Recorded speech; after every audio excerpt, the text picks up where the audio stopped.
నమస్కారం ఘంటారావానికి స్వాగతం ముందుగా ప్రధానాంశాలు సమర్థ ఇంధన వినియోగంలో ఆంధ్ర ముందంజ ప్రపంచ బ్యాంకు ర్యాంకుల్లో రాష్ట్రానికి అగ్రస్థానం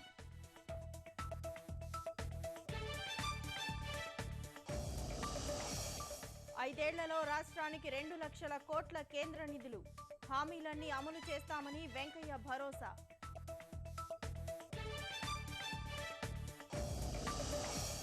అసంపూర్తిగా ముగిసిన జీఎస్టీ మండలి సమావేశం ఈ నెల 24-25 తేదీల్లో మరోసారి భేటీకి నిర్ణయం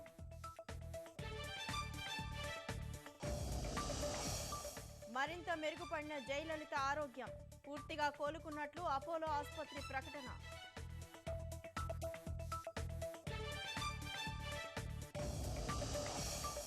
బంగాళాఖాతంలో కొనసాగుతున్న వాయుగుండం ఉత్తరాంధ్ర గోదావరి జిల్లాల్లో అక్కడక్కడ వర్షాలు